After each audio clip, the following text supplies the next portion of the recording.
You are listening to the Startup Secrets for Entrepreneur Show, and I am your host, Alex Goubet. My mission is to help entrepreneurs make a difference and navigate the messy world of startup, relaunches, or even failures. Join me today where we dig deep with our guests and get you the best concepts and strategies to fast track your business. Today's special guest is Mitch Harley. Mitch, how are you today? I'm doing well. Excellent, excellent. So as I was chatting with Mitch here, he's got a really unique background and talking about his experience with podcasting as well as construction, but just in the natural flow of the beginning of the show there, Mitch, we're going to start out with some struggles there, things you learned early on that you might not have been aware of when you were learning them. And so, hate to start off with struggles, but do you mind elaborating a little bit on that 18-year-old mindset you had there when you first getting started? Yeah. So I'd always kind of been around construction my whole life, to certain degrees. And so when I got my first opportunity to go work and learn some skills, I was about 15, 16. I started taking some part-time work on drywalling. And so by the time I was 18, things pop up and I was like, yeah, I can take that on. No problem. I know how to do it. Here's a price. The price was probably way too low. And so they took it right away. But it allowed me experience to have that first interaction with a client, contractor, and, putting out for materials, doing the job, looking back and saying, yeah, I did really well or I didn't. So I kept on taking these little jobs to kind of go through and starting to realize that, okay, now this is becoming where I have to turn this into, or I should turn it into a real business, not just like these little side cash jobs. And so I started turning it into a real business. And then I started realizing I was way undercharging for cash jobs. Yeah, I was doing pretty good. I was working for beer money, really. But when you start working as a business, your cost of business is ever increasing. And so doing these little jobs for, really low margins at that time, I didn't even know what a margin was. I knew what profit was, but that was it. And, to not fully understand how to make those formulas. And so, it didn't become sustainable. I could get the work, but I didn't understand the functionality of how to become profitable so that you can invest not only in yourself, but in your business so that you can continue to scale up. That was elusive to me for a long period of time.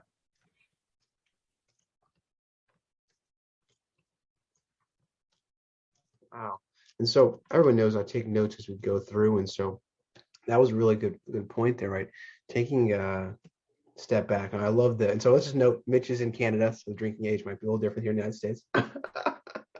And I really like the idea though of starting early. And so if you could pick one thing that you really learned, that, or maybe look back at and said, oh, man, this is something I'm better at now, but I just didn't have that skill. Because our audience is people looking to get into the space. What's one piece of advice you might share there? So something we and I use we because I think anyone who does,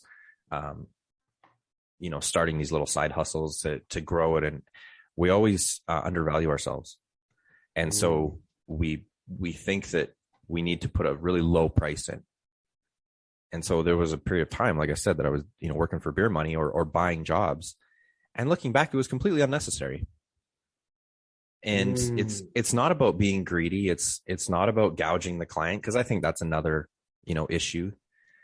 But as far as just putting the value, what is your work worth, especially as a contractor? What is it worth? What's the market value?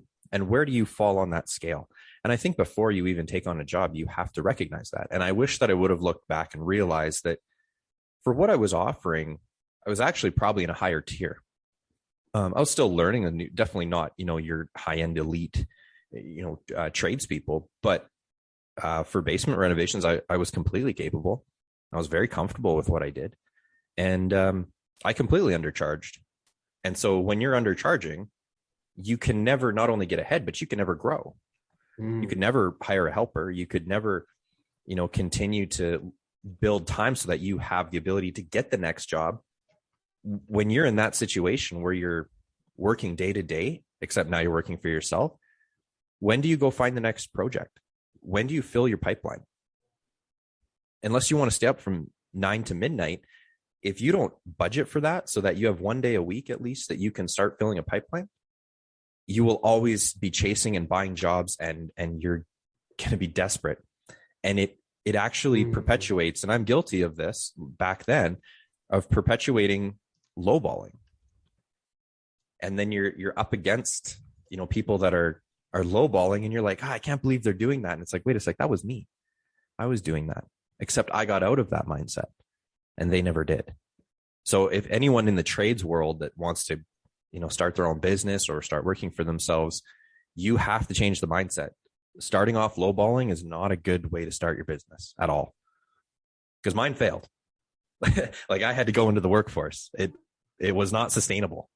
So don't think that you can buy jobs and be sustainable. Well, damn, that's really good. And I want to give you a couple of insights that I looked inwardly as I listened to that. Mitch is a very clear communicator. Everyone hears that. I love that. One thing you talked about right there is limiting beliefs, right? Like, I can't charge this, not going to pay me this. Why do you believe that? How come? You got to challenge yourself. If you're already challenging yourself as an entrepreneur to start that business, man, it's so cliche, right? If you assume, you make yourself an ass, right? And so we hear these cliches, but until you're in it, you don't know the value. And so thank you for sharing that. And so I want to talk about my experience a little bit there too. Marketing, sales, fulfillment, and then you turn around, marketing, sales, and then fulfillment. It's like you got to build a system that flows. And ideally, you do bring on more people. So that means you have to raise your prices, right? And that's not evil or greedy. It's just it's necessary. It's value. Yeah, absolutely. So those are some of the struggles that you didn't expect. What are some of the positive things that you got that you would have never seen if otherwise?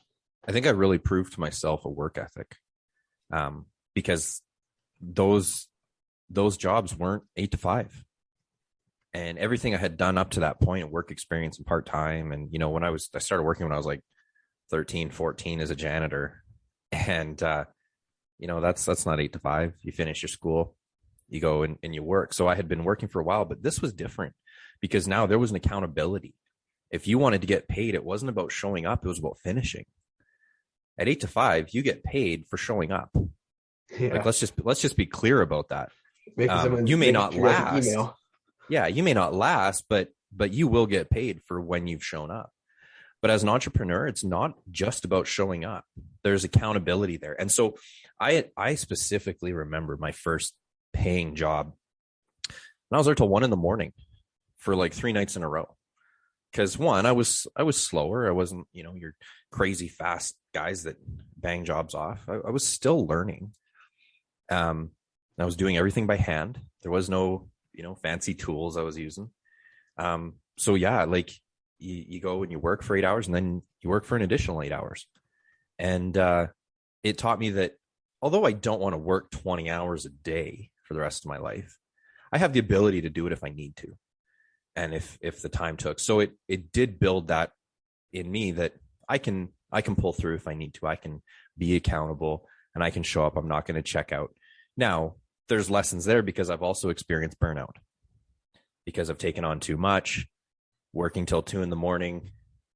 isn't a good business model either for an entrepreneur. You need time for yourself. You need to recoup, and you can't be stressed to the max all the time.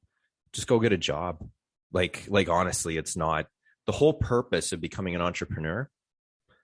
Yeah, it's great. There's that opportunity to become mega wealthy, but the reality is most people don't. But they have freedom. They have flexibility over their schedule. And it's just a lifestyle. An entrepreneur is a lifestyle. And I realized from that point that, maybe I'd have to end up working for a bit, but I can't. Like, an 8 to 5 will kill me. It stifled me. I was in it for a long time. It's just not something I can do. And so I taught myself that I can make this work, but you need strategy. And, you learn those lessons along the way that I learned the hard way. But I did teach myself that you can do this. This is something that's within your grasp. You just have to figure out how you're going to do it. That's a really good ending line. How are you going to do this? Because everyone's life is different. Their walk and their struggle is different. Yep. And let me give you one thing there that I want to talk to you about. Just a really good value you're giving here. But you proved yourself with that work ethic. you did get better. I'm sure you didn't work till 1 o'clock, all the time, because you learned better skills. And as you get better, that's when you have, like, it goes back to raising your prices, doing et cetera, building systems so you can actually provide more value. It's never about like raising the cost. It's about providing more value. And as you provide more value, you get better. More people should want to exchange at a higher rate, right? But one last piece there. When you inevitably do fail, when you inevitably do struggle the first time, because you're going to have to fail along the way.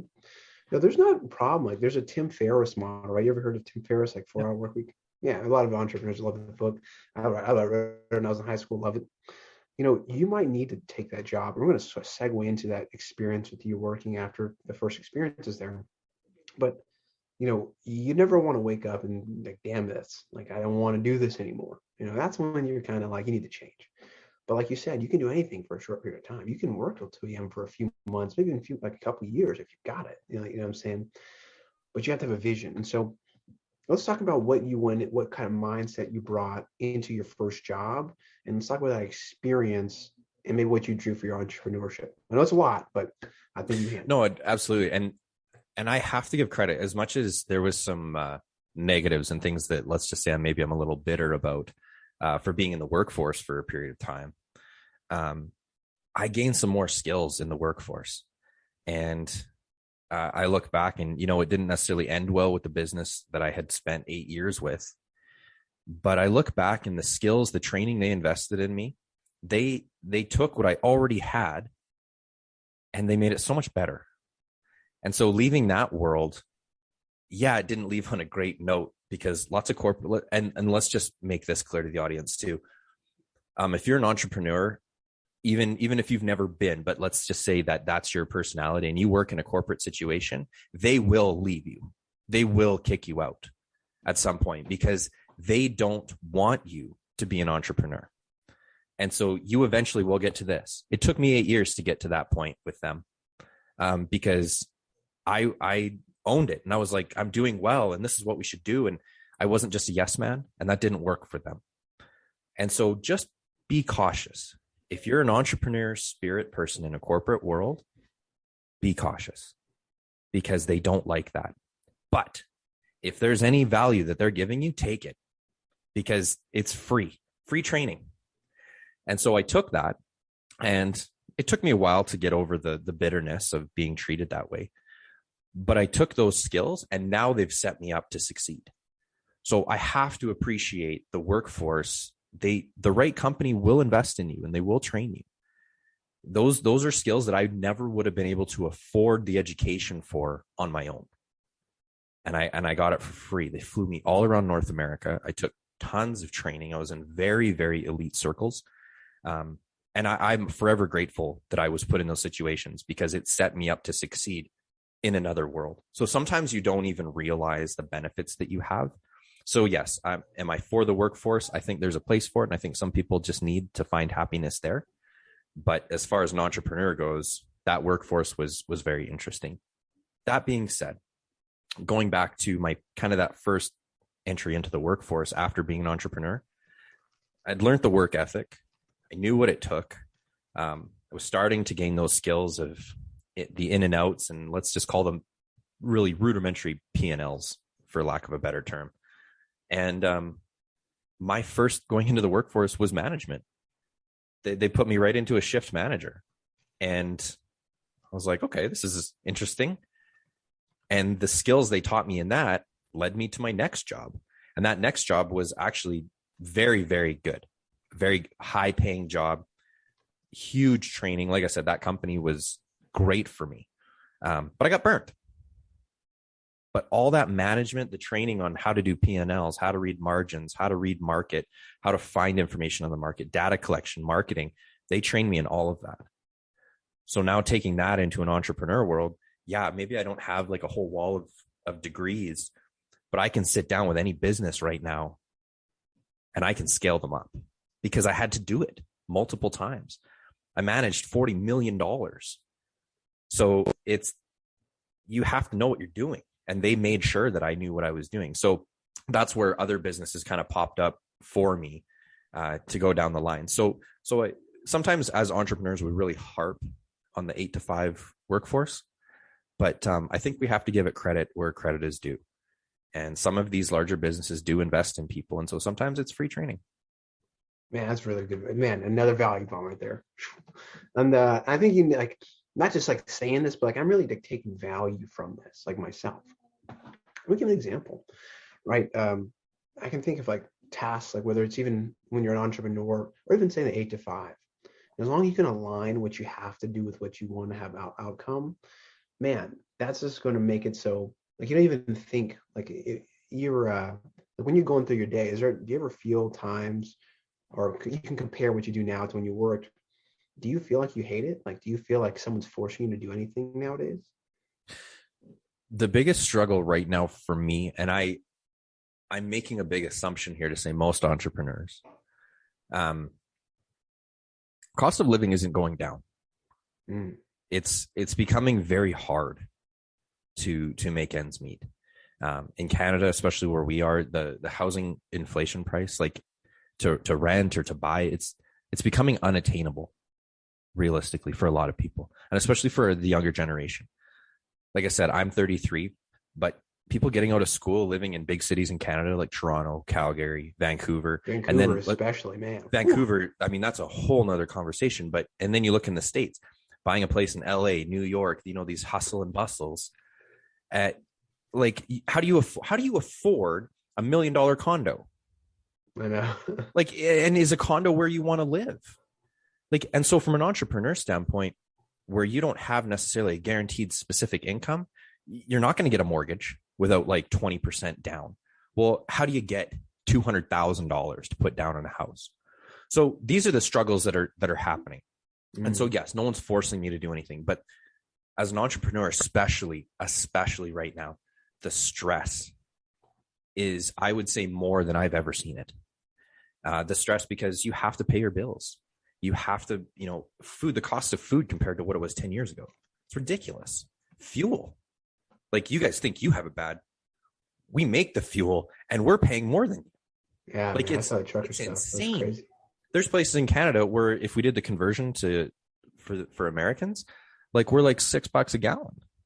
Yeah. California's like that too. Like, it's nuts. So, and as a contractor, you're not running smart cars.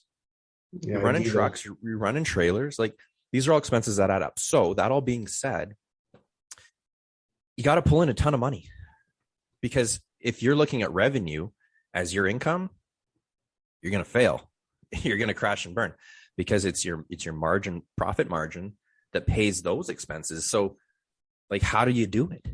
And that's the stress. So yes, no one's forcing me. I love it. I love the ability that at noon I can just say, hey, I'm going to jump on this podcast and hopefully add some value to some people. That's really neat to be able to do that. That's cool. But there's this thing in the back of my head too, being like, okay, so you got 4 days left in the week to pull in X amount of dollars, because I've got people working for me. I have, people at home that need their power bill paid. I've got kids. They need clothes. So there's always in the back of your mind. And so when you're in the workforce, that sometimes subsides a little bit, especially because I was in a salary job. So it's like, I knew what I was going to make all the time. But it was killing me. Like, emotionally, I was fried. So everything comes at a cost. So as entrepreneurs, the cost is a little bit of that security, a lot of that security. You're going to take on some stress. And so you have to be okay with managing that. You have to be okay with, hey, I'm going to make this work. I don't know how, but I may have to figure that out tonight. That's tonight's project, is to figure out how I'm going to make it work next week. Yes. And so that's not easy. That's not for everybody. So don't think that that's just not a reality, because it is. It is something you'll have to deal with. Man, and it's so hard, even if you love what you're doing, right? Because if you don't, like, good luck. You're going to have so many other good skills. I love sports. I love sports, but I don't get paid for it. Yeah. Right. Yes. I pay for the sports, and so, yeah, doing what you love. Absolutely. Everyone goes, oh, just do what you love. That's really good advice. If it's monetizable, it's profitable and you're great at it, right? Yeah. If everyone could get paid for what they loved, it'd be a completely different world. I tell you what, though, let me give you one thing I want to highlight, because I want to get into how you pivoted from your job to what you're doing now. So I haven't gone on that. But you want to touch, accounting. I want to say this. It's not sexy, but man, it's the best skill I ever learned. And I was lucky. It was my first business. Like my first internship was an accounting internship. So that was for the rest of my life. Like not just, here's money in, money out. It's like, here's notes receivable. Here's accounts receivable. Here's equity. Here's this. So that is something, it's not fun if you've never done it and you have any interest, but you got to do it. That's something I heard from you there. Managing your P&Ls, like what are you really taking home? Because no one, only the government gets to use revenue as yeah, exactly. But revenue means nothing. That's right. Like it's just a number. That's your starting number. That's it. Unless you're a VC backed or something, but we're people here who are trying to get to that first million, not 20, 30 new rules. All that being said, once you said, hey, this is a switch, here's what I'm going to do, you want to talk about how you, or what you're doing now, and I think that's a good start there. What is Mitch up to now? So basically from the time that I parted with that company to, let's just say, the beginning of where I am right now, there was about a year in between. And that year, somebody offered me, I guess, a semi business / it was this weird relationship, but basically he was a client of mine that said, hey, you're free, like come over here. And they said, we'll give you a division. You can run it the way you want. We just want you to be profitable. We'll invest what we need to up to a certain amount. And we're going to let you run with it because we know that you're very good in that world. So we did. And I got some more training for free. I got some certificates. I got some training. I got some networking in there. And more than ever, that stuff matters now, even more than college degrees. Oh, that's absolutely. I have a very strong opinion on education versus school. So that all happened and it worked well. And then, a year later, same thing. You kind of butt heads. You're two very strong entrepreneurs. And, we just kind of realized this wasn't going to work. So we just parted ways amicably. And then I was like, okay, now what am I going to do? Like, do I want to go work for another company again? Like, what do I want to do? So we ended up moving, and this is where we landed here. And so I went back into sales. I took a little sales job just to figure out what I wanted to do. And that was great because I networked in a new market. And so I got to meet a lot of people because I was a little concerned about jumping into a new market so cold. Mm-hmm. And I remember getting off the phone with one of the sales reps that I was trying to buy material from. And I was so angry at the service level. I was like, I've been in this industry for like 10 years and I feel like I worked way too hard because like I'm just not getting the customer service that I need. Yeah, I'm not a big client, but this is ridiculous. Mm-hmm. So I was really, really worked up about it. And I was venting to a friend of mine who we worked together, and she goes, okay, either shut up or do something about it. I was like, well, what do you mean? She goes, you have a certificate in teaching. You have education in public speaking. You have management and sales. Like you were a sales manager for a huge area for a big company. You have all these skills. Do something about it. So I sat down that night and I built a whole curriculum on a sales and management training course. And by the end of the week, I had a full functioning business in sales and management training. And we started putting on courses. And we needed some freebies and testimonials. We needed some data runs. Now, in the meantime, all this was happening. I met somebody because we were reaching out to HR and sales and trying to get some corporate clients. I ran into an individual named Devin, and we got talking, and we were so in line. Within a week after meeting, we recorded our first podcast, and we never met in person until episode 7. But it was just like, it was clicking, and we're working and we're networking and we're meeting people and we're getting guests on from all over the world. So that journey, basically in a nutshell, we've gained clients. We've got business coaching on the side. My construction, I got that up and running here.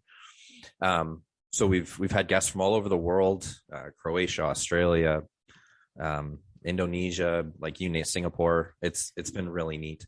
And along this whole journey has been because we were just like, this is what we need to do.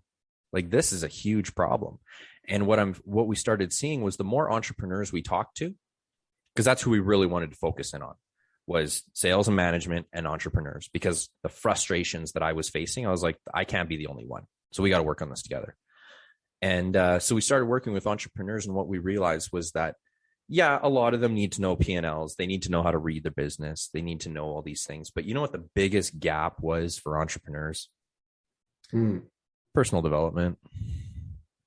They just didn't have it.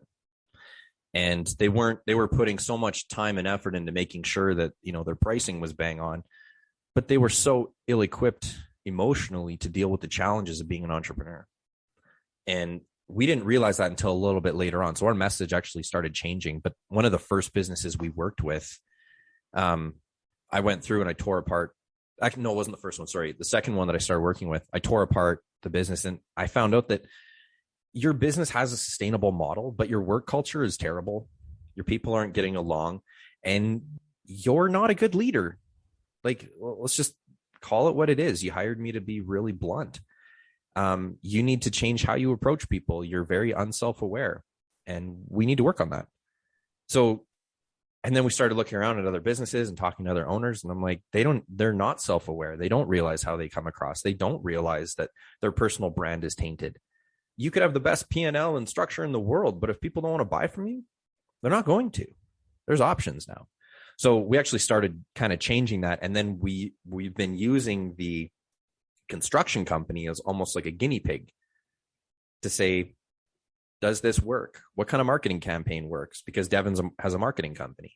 So we've really been injecting different philosophies and techniques into the business and seeing what works. And then we take and we apply it into our clients.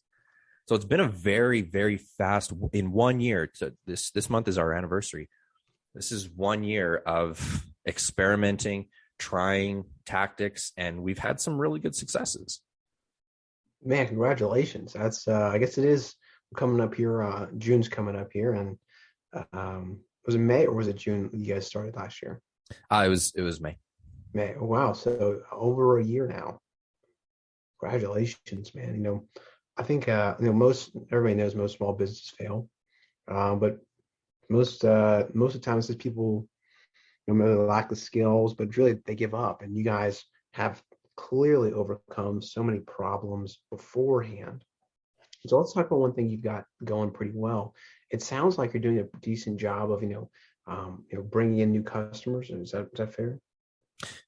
Yeah.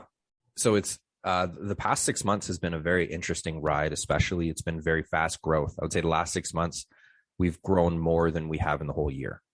Yeah. It's I guess it's June already. So yeah, 6 months. 2022 has been more growth there than I think anything ever combined. And one of the things that we really focused on, and so as far as the podcast goes, my job is content and guests. That's my job. Devon does a lot of the behind the scenes editing and launching and things like that. Some of the best things that's ever happened to us is because of the networking that we've created. One of our focuses now in helping businesses is getting them to start a podcast. And it's not about becoming Joe Rogan. It's about the work ethic and the benefits that come from creating a podcast. It's not even about the podcast itself, but it teaches you to reach out, to find people, how to connect with people, how to get your message out there, how to integrate it with marketing. It teaches you so many skills. And most podcasts don't last more than 180 days. So if you last more than 180 days as a podcaster, you've actually beat the majority of people. So as an entrepreneur, if you're implementing a podcast in your business, if you can break that mark, you've got something. And it's not about having a famous podcast. It's about you have something, you've developed skills in order to have a sustainable business model, or you're on your way. So that's something we really focus on as well. But as far as a business goes, you can have the best product in the world. You can have an amazing service, and it might carry you for a little bit. But business is about people.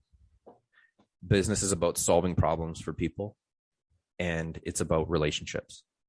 You talk to a lot of successful business people. They don't go advertise. They don't go look for work. Why? Because they have a reputation.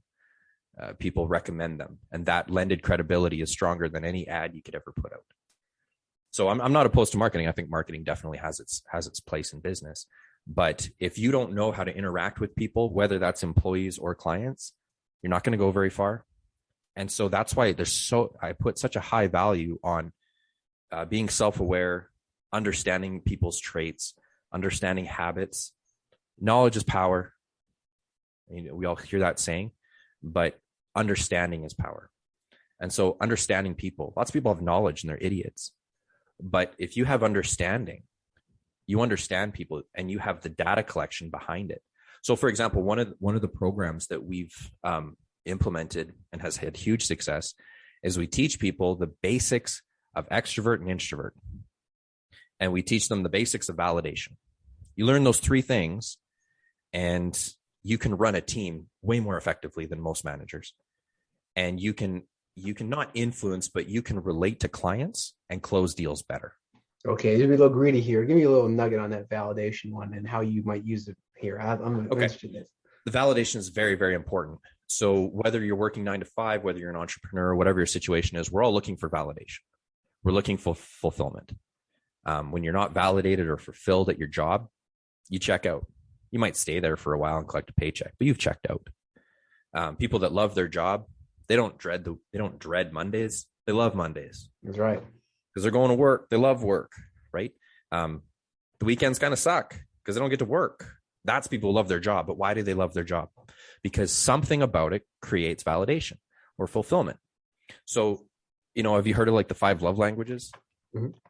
A lot of people apply that to relationships, and that's absolutely true. But if you take that and you apply it to business, if you have a staff, for example, say you have 7, 8 employees, not all of them are fulfilled in the same way.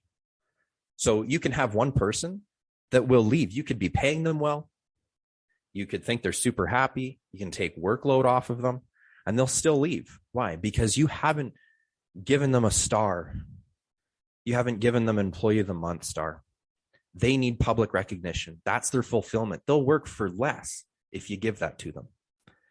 But the next person, you do that to them and they'll leave because it makes them so uncomfortable. Their validation comes from acts of service, giving them a gift, giving them a Friday off, paying for a family dinner one time. Like those things will keep an employee. So if you learn how each person is fulfilled and validated, you can actually bring up your work culture, keep your retention level, pay for less onboarding, and have a higher productivity. And that's when the 4-day work week comes into play, because everyone's always concerned, I can't work for 4 days. There's not enough, income. But if you have a high producing team at 4 days, it can outproduce a 5-day work week. But you have to be treating and validating your staff and clients. Getting clients in sales is no different.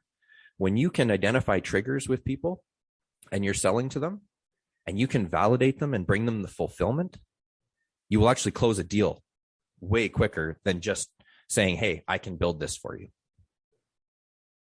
So when you ask the right questions and when you actually look at how the people interact with new information, and those are all things that I think entrepreneurs would have huge success if they just took the time to learn those. I'd say accounting is still most important, but this is really good. But here's the thing is I'm going to disagree. That's really good. I'm going to disagree. Yes, numbers are a huge factor of business, but you can hire out accounting. Yeah. Right? You can't hire out interacting with people. Yeah. You can hire sales. I was totally joking. This was it's good. This is something if I heard, I might be a customer of. If it's like the only thing, this is like the piece. I'm probably going to clip this and put this at the beginning and say, this is why you need to listen to this guy today. Well, and I think it's true. Yes, there's so many fundamentals to business. Numbers, accounting, P&Ls, they're super important. Sales strategies, upselling, system selling, they're super important. But at the end of the day, people will still say no to a good product if they don't want it. Right? Absolutely. And I'm just pulling your leg there. It's good because it's a common argument. It's a common thing that people, they want to say that they want an excuse not to invest in themselves. Ooh. Because it takes accountability and effort. You have to. I had to. Man, I've done a complete 180. It's not that I'm a different person. But even my view of podcasting has completely changed. When we started the podcast, I was like, man, this is going to make us money. We're going to be good. I can sit down. Like, I had all these dreams and visions. And then, halfway through into it, I was like, man, the benefits that I've gotten out of this have nothing to do with it. Like, I'm not making money on my podcast, but it's brought me huge value. So I had to change my mindset. And then I had to start realizing, okay, why did I start it? And why am I still doing it? And what's changed about that? And if you don't take the time to reflect on that and invest in yourself, you're not going to grow. I love the podcast, and I'm doing it now, obviously. And, beyond like the networking and all these amazing things, one thing you can add there is that you're crowdsourcing experience. Man, whew. Like that piece that you gave me there, I'm going to think about it more later. Obviously, again, I totally was joking, just giving you pushback. No, it's good though. It's great. It's great to throw things out like that because it starts conversations. And I really do see the value of that, and it's huge. And that being said, I want to talk about, as we wrap up here. We've been going. Let me be respectful of your time. Let's talk. The last couple pieces we want to talk about here is, the next 12, right? So these last 6 months have been explosive in growth. We don't ever want to forecast too far down the line, but next 12 months, and what are the goals that, within your business and maybe even in your personal life, you feel like sharing? Yeah. I don't want to sound cliche. I hate that, but it's changing every day. And that's what I find so exciting about this time is before it was kind of predictable. Like even before I got, that really high paying job, which was also predictable. Before that, it's like, what's a 12 months look like? Well, I want to double my business. I want to have higher revenue. That's fine. And even a year ago, what was my goal? So a year ago today, where did I see myself? I honestly saw myself teaching sales and management to high-end corporate clients. That's where I saw myself. It's not even close to where I am. But I allowed opportunities. So I created a rule for myself. And this is why I say the next 12 months might change. So here's something that I started. I told myself that I would never say no. That's Chris Voss. Never turn down a better opportunity because you're closed-minded on something. I love that. Because it can be scary to come up here and say, like, everyone wants to have these crazy goals, but they're probably like, I like where you're going. I'm just like, I'm with you there mentally. Yeah. So I told myself I'd never say no. I'd never say no until I got all the facts. Sometimes we're very quick to say yeah or to say no. Makes us uncomfortable. No, I can't do that. I'm not going to commit to something that I can't fulfill. That's not me. But if I had said no every time I was uncomfortable this past year, I'd probably be working at Starbucks. Like I wouldn't be having the opportunities I have now. There's opportunities in the construction world. I talk about it on the podcast where I didn't have the answer. And I was just like, yep, I can do that because I know that I can do it. I just need to go get the resources. And you're a team. So if it means that I got to bring someone in to solve that problem, I'm going to bring someone in. I'm not going to claim that I know everything. But because I said yes, I got an opportunity. And the same with the podcast. I had such a skewed version of what podcasting was, but I said yes. And some of the guests that we've had on from around the world, were they somebody that I would typically say, oh, that's the perfect fit? No. But I said yes. What's the worst that can happen? We don't launch the episode. Like, who cares? It's an hour of your time. And then in the coaching in the business startup world, a client was recommended to us from one of the guests of the podcast. And I could have said no because it's like maybe we weren't ready. And then I thought about it and I was like, no, I'm going to meet with them. Let's see what's going on. And at that time, I realized that you're always behind somebody else. There's always somebody that is leveled up from you. But sometimes you don't realize how far up you are from somebody else. So you can always transfer that value down to bring them up. And then you continue to grow. And when I sat down in that meeting, I realized like they are so far behind. And I could definitely bring value here. So yes, let's do it. Let's make something work. And we had a very cool experience. And I proved not only to everybody else, but I proved to myself that what I had worked and that this was a sustainable model. This was value. Our program does work. And so it gave us that credibility, but even for ourselves. So in the next 12 months, my goal is to never say no. My goal is to make sure that I have all the facts before I turn something down, if I turn it down. And something that we're working on right now, there's a couple of things in the pipeline, and I'll give some spoilers. So I'm in talks right now with a few different places around the world about being a keynote speaker. So I think that will be very cool opportunities. That same thing, I didn't say no.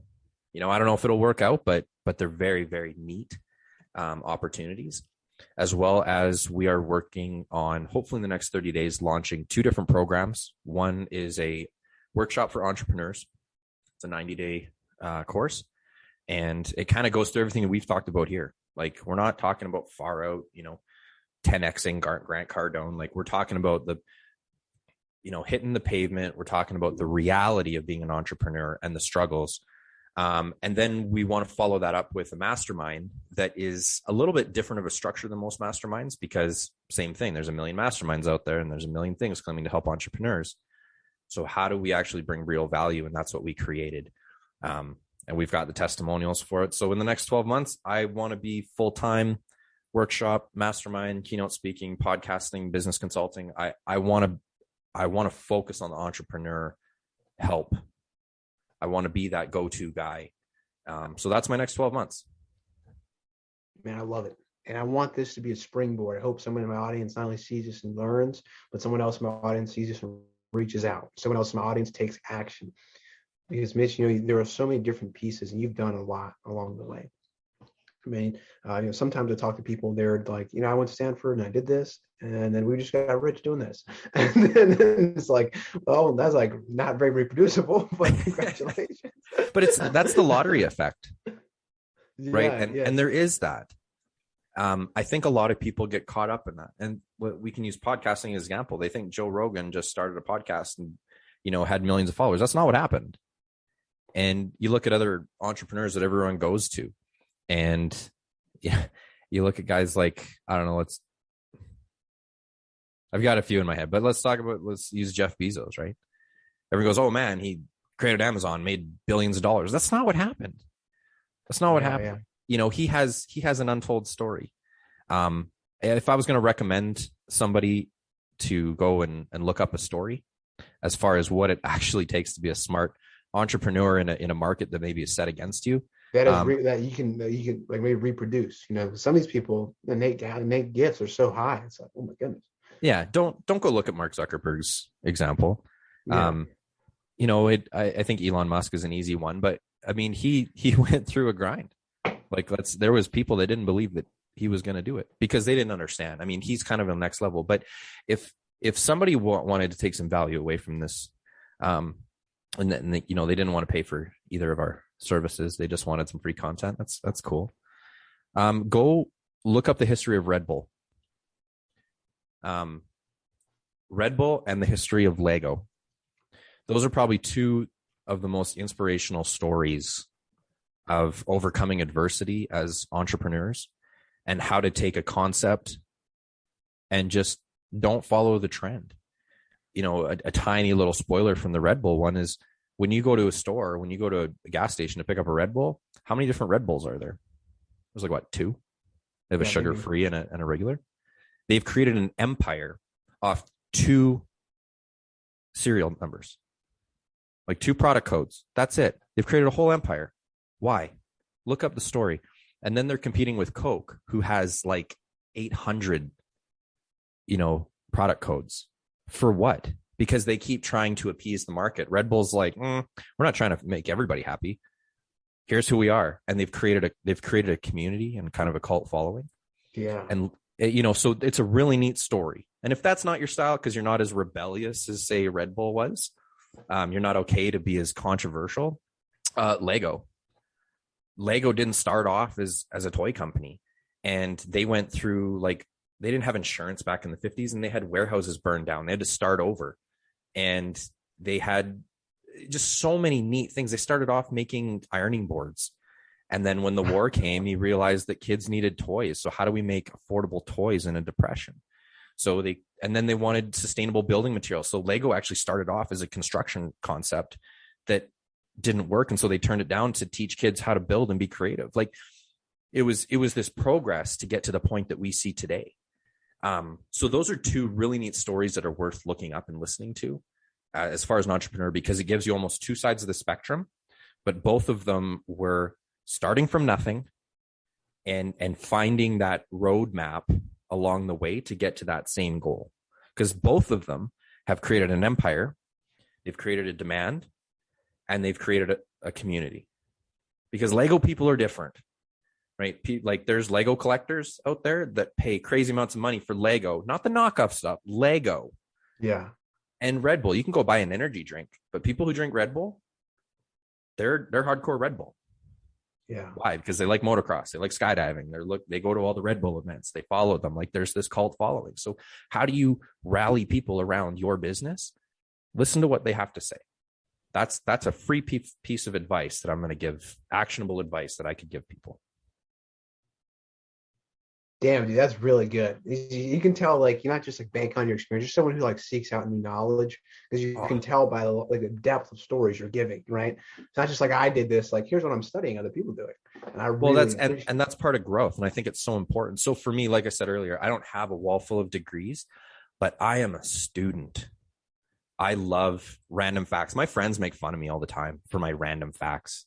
They're like, "What? Like, how do you know that?" And I'm like, I love consuming content. I'm not a big book reader. Like I've read books, but it's not my passion. My passion is like hearing stories, listening to experiences, finding out these neat facts. I read the Guinness Book of World Records and Ripley's Believe It or Not, National Geographic. Like I love real life content.